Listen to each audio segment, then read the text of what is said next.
100 brebis et que l'une d'elles s'égare, ne laisse-t-il pas les 99 autres sur les montagnes pour aller chercher celle qui s'est égarée? Et s'il la retrouve, je vous le dis en vérité, elle lui cause plus de joie que les 99 qui ne se sont pas égarés. De même, ce n'est pas la volonté de votre Père qui est dans les cieux qu'il se perde un seul de ses petits. Si ton frère a péché, va et reprends-le entre toi et lui seul. S'il t'écoute, tu as gagné ton frère.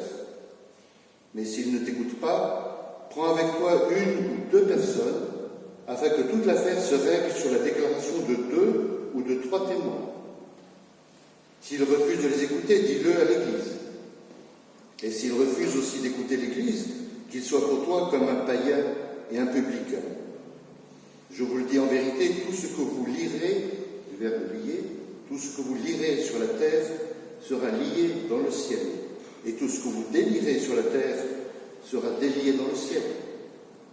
Je vous dis encore que si 2 d'entre vous s'accordent sur la terre pour demander une chose quelconque, elle leur sera accordée par mon Père qui est dans les cieux. Car là où 2 ou 3 sont assemblés en mon nom, je suis au milieu d'eux.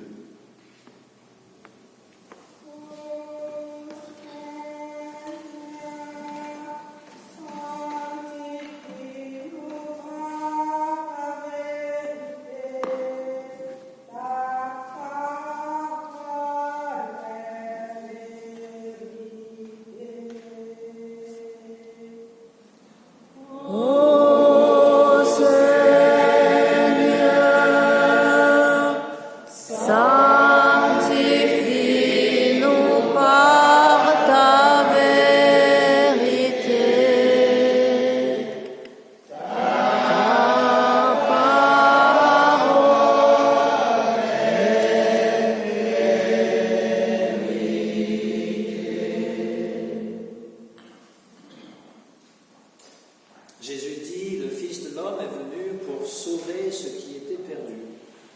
Et il raconte donc cette parabole de la brebis égarée. Et il commence en disant, qu'en pensez-vous? Que vous en semble? Qu'en pensez-vous? Moi, personnellement, je pense qu'en termes de bonne gestion, un berger ne va pas laisser ses 99 brebis, 100 personnes pour les garder, pour chercher une. Parce qu'il peut revenir, le loup en a mangé 3-4. Alors il faut bien se rappeler qu'une parabole est une histoire. Et ce n'est pas une histoire vraie, ni une histoire même qui peut avoir un sens concret dans la vie de tous les jours. C'est une allégorie. C'est quelque chose qu'on essaie de nous faire comprendre, autre chose, à travers cette histoire. Qu'est-ce que veut dire cette parabole de la brebis égarée? Un homme a 100 moutons. Il y en a une qui s'est égarée. Alors ici, ils sont 2, évidemment, ça résout le problème. Il y en a un qui reste, il y en a un autre qui va. Mais s'il est tout seul, donc il va chercher cette brebis-là en laissant les 99 autres. Qu'est-ce que ça veut dire pour nous? Eh bien, ça veut dire que chaque être est infiniment plus précieux. C'est un infini aussi important que les 99 autres. Vous pouvez être la brebis galeuse de la famille. Vous pouvez. Cela ne veut pas dire que Jésus vous rejettera. Moi, c'est toujours quelque chose qui m'a parlé, aussi jeune que j'étais, à savoir que Dieu ne rejette personne. Ce n'est pas comme dans la société humaine, où on vous classifie très tôt, à savoir qui est performant et qui est dans la norme, ou qui est finalement celui qui va réussir et celui qui ne réussira pas. Il y a, des gens, des pédagogues qui ont montré que finalement, si vous dites à un enfant qu'il ne réussit pas et qu'il est bon à rien, eh bien, il ne réussira pas, il sera bon à rien, en tout cas à l'école. Parce que vous lui mettez ça dans la cervelle. Vous savez, le mot élève, ça veut aussi dire élever. Et on élève quelqu'un par l'éducation. Ce n'est pas toujours l'impression qu'on a quand on a des gens qui nous rabaissent en permanence. Donc ici, c'est de dire qu'une personne, la personne est plus aussi importante, disons, que tous les autres. Ce n'est pas la masse qui est importante, c'est l'individu. Dans les évangiles, on dit que Jésus a compassion des foules. Et en même temps, il se méfie des foules. C'est très bien, d'ailleurs c'est ce qui lui arrive. Quand il rentre à Jérusalem sur un âne, tout le monde l'acclame comme le fils de David, comme le Messie, et 3 jours plus tard, la même foule va dire « à mort l'imposteur ». La même foule. Les événements de foule sont toujours des choses dont on doit se méfier, parce que finalement, ça peut générer de la colère, des passions, des choses qui sont destructrices, et Jésus le savait. Et il s'adresse le plus souvent à des sujets uniques. C'est à des personnes qu'il va s'adresser. Ce n'est pas en principe impersonnel. Lorsqu'il y a une opposition entre un et tous, je suis cet un. Selon un aphorisme du Talmud, lorsque 999 anges attestent la faute d'une personne humaine, et qu'un seul ange prend sa défense, Dieu va incliner la balance en sa faveur. Il va écouter l'ange qui est du côté du pécheur, et non pas les 999 autres qui l'accusent. Un père de famille, ou une mère, va naturellement s'occuper de l'enfant qui est le plus petit, celui qui est malade, celui qui est en prison, celui qui est le plus vulnérable. C'est la parabole du fils prodigue. Il va s'occuper de cette personne comme si c'était plus important. Évidemment, les autres enfants peuvent penser qu'il y a un favoritisme qui n'est pas, juste. Mais s'il se mettait à la place du parent, il pourrait tout à fait comprendre qu'on va essayer de protéger les plus vulnérables. Alors, la parabole de la brebis perdue ou du fils prodigue, évidemment, l'histoire se termine bien, il revient avec la brebis, le fils prodigue revient à la maison, mais il peut aussi se faire que la brebis reste égarée, qu'il ne la retrouve pas, que le fils prodigue ne revienne pas au bercail, par orgueil, ou parce qu'il est complètement malade. Dieu cherche le mouton perdu, parfois il le trouve et parfois il ne le trouve pas. Je peux aussi être ce mouton perdu, il vient me trouver là où je suis, il me ramène à lui. Et je dois me réjouir quand l'un de mes frères ou de mes sœurs était perdu et a été sauvé. Alors, le verbe perdre peut se comprendre de différentes façons. Là, on ne parle pas nécessairement du péché, mais on parle finalement de toutes sortes de perditions qui peuvent être les nôtres. Ça peut être la perte d'un être cher, justement, et on peut se sentir perdu à travers cette perte. Ça peut être la perte d'un emploi, ça peut être la perte de sa dignité, ça peut être la perte de son argent, ça peut être la perte de beaucoup de choses en fait. Eh bien, quand quelqu'un a retrouvé ce qu'il a perdu, eh bien, nous devrions nous réjouir pour cette personne. Contre tous les sectaires, ce n'est pas dans la volonté de Dieu qu'une seule personne soit séparée de l'Église. La parabole du mouton perdu ou égaré fonde l'individualisme chrétien, puisqu'elle accorde le privilège au sujet par rapport au groupe. Mais je préfère le mot personnalisme à la place d'individualisme, parce que l'individualisme, ça veut souvent dire, dans notre société, il n'y a que moi qui compte, tout est centré sur mes propres intérêts. Personnalisme, ça veut dire que nous sommes une personne, et que nous avons la dignité de la personne. Et au cas où nous l'aurions oublié, nos démocraties sont fondées sur des chartes. La charte des droits de l'homme et du citoyen, ce n'est pas juste en France, elle existe un peu partout, qui donne à l'individu, à la personne, la dignité d'un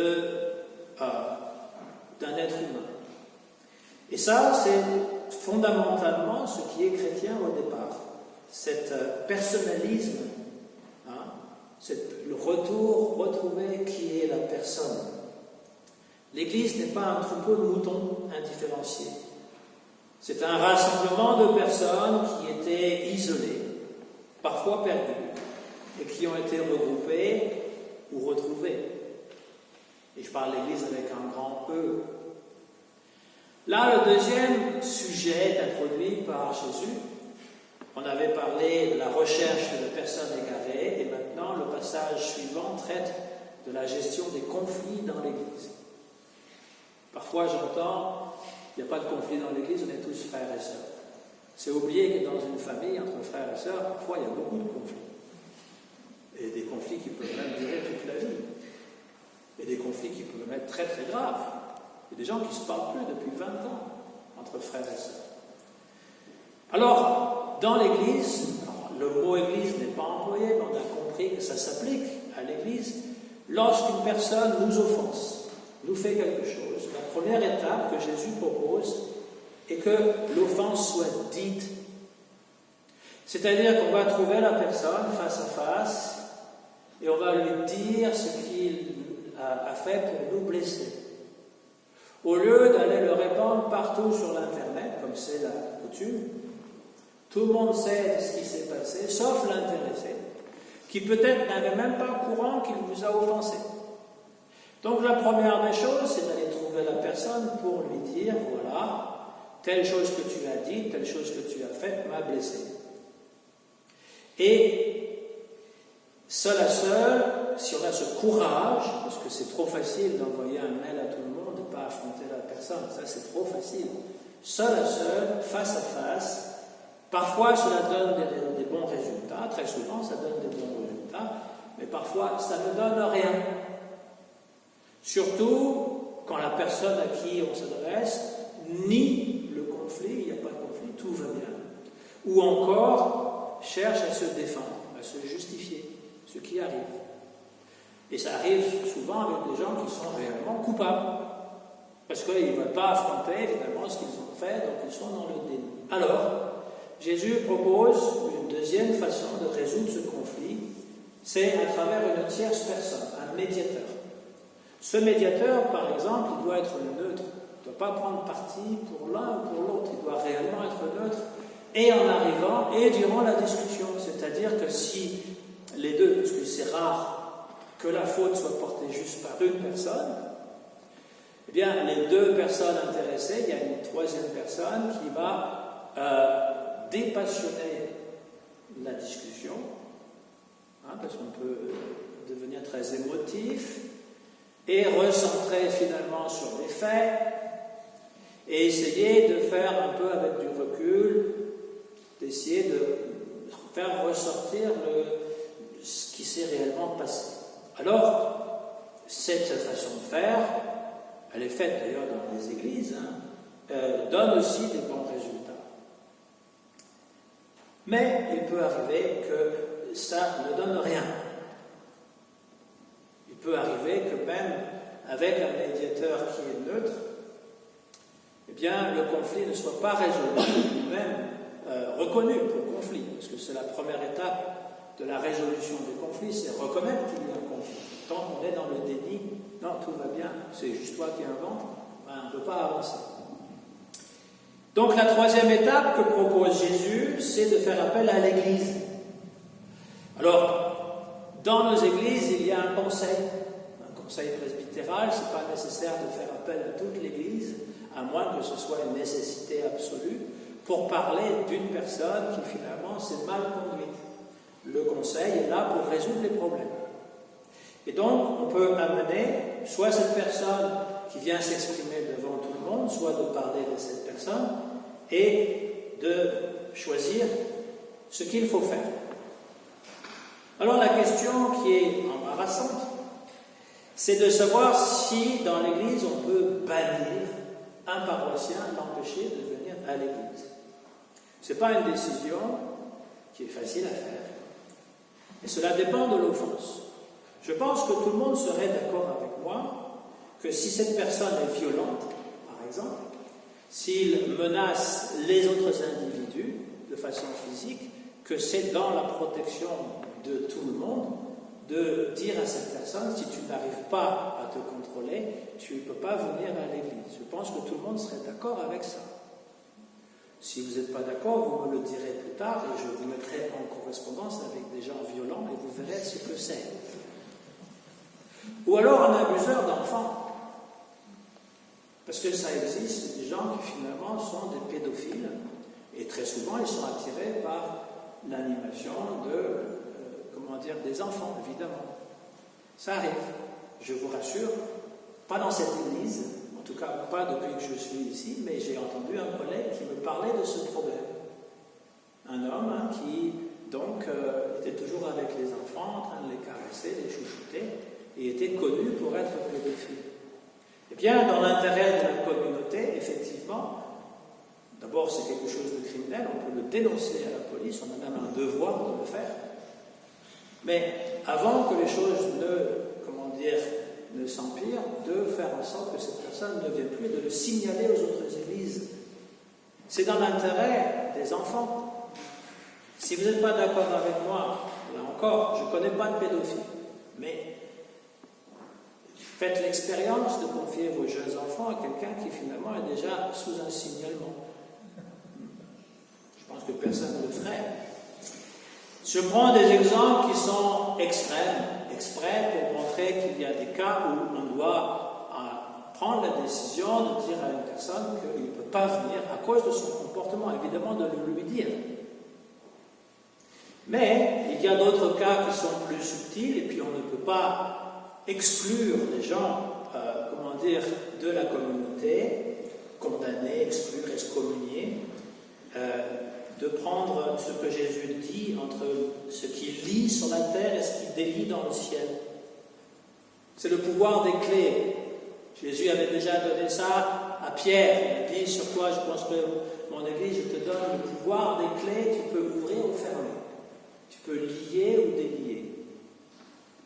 Évidemment, moi je suis comme vous, je suis quelqu'un qui préfère délier les langues et délier les gens que de les lier. Et à savoir si ma parole peut lier quelqu'un au ciel, j'espère que non. J'espère que je ne suis pas en train de lier des gens pour toujours, parce que j'ai une parole de ligature. Cela dit, les gens qui travaillent dans l'Église, qui œuvrent dans l'Église, sont des gens qui ont une responsabilité quand même. Et donc, si quelqu'un ne veut pas écouter individuellement avec une tierce personne et ni même le conseil presbytéral, oui, on peut l'amener à la grande assemblée, je ne suis pas sûr si ça... Je parle de personnes en particulier, je vous précise, ce n'est pas un conflit que je suis en train de vivre, que je suis en train de régler des comptes, c'est pas ça. C'est le texte qui m'y invite, et c'est l'expérience que j'ai eue en tant que pasteur, que des fois, on doit prendre des décisions, pas seul, évidemment, mais qui seront impopulaires si elles étaient discutées par tout le monde, on va dire, mais on a une responsabilité. On a une responsabilité. Donc cette histoire des 99 brebis qui sont abandonnées par le pasteur, je ne peux pas être pour. Par contre, la brebis égarée, elle peut faire partie de cette personne qui finalement ne veut pas se réconcilier avec l'Église, parce qu'il y a un conflit avec la personne, supposons que c'est personnel avec moi, ensuite avec même une tierce personne et avec l'Église au complet, puisqu'il continue à nier ou à dire que tel est son droit, etc. Il a des droits qu'il faut que les autres respectent. Et donc il peut faire partie de cette brebis égarée que Jésus va aller chercher, bien entendu, le mouton égaré. Alors il reste justement le troisième point que Jésus aborde, c'est la prière. La prière, c'est remettre entre les mains de Dieu le sort des gens, le sien et ceux qui nous entourent, et de cette personne, si finalement on ne trouve rien pour remédier à la situation. Jésus dit, si deux personnes s'accordent en mon nom, je suis au milieu d'eux. Mais c'est la même cas de figure que le désaccord. C'est-à-dire dans le conflit, il y a deux personnes, au moins deux personnes, si ce n'est pas plus, ils sont en désaccord et on peut mettre la prière au milieu. Alors il faut faire attention, parce que parfois la prière est utilisée quand on essaye de résoudre un conflit, que les personnes antagonistes sont au milieu et chacun prie pour que l'autre change. met dans la prière, tu ne peux pas l'interrompre, de quoi je me mêle, je veux dire, il te met dans la prière ce qu'il voulait te dire, en disant, on espère que les gens d'ici vont pouvoir changer, évoluer, etc. Oui, mais ça, c'est pas une prière. Ça, c'est quelque chose qui continue d'être dans le conflit. La prière, c'est, Seigneur, je ne sais pas comment résoudre ce conflit. Je suis aussi coupable que les autres. Et j'aimerais que tu interviennes pour pouvoir faire en sorte qu'on trouve une solution qui soit satisfaisante pour tout le monde. On peut le dire aussi, mais dans la prière, ça passe mieux. Et la meilleure prière, c'est encore le Notre Père. Parce que les choses qu'on demande au Père ne sont pas des choses personnelles, c'est des choses que tout le monde devrait avoir, le pain, et puis le pardon des péchés, etc. Il y a le pardon, évidemment. Mais le pardon, c'est quelque chose qui se fait individuellement. Plus important, c'est la réconciliation. Et cette réconciliation est beaucoup plus difficile à faire parce que les deux personnes doivent faire un effort, pas juste une personne. Voilà pour aujourd'hui ce qui se concerne la parole de Jésus pour nous et qui doit nous accompagner pour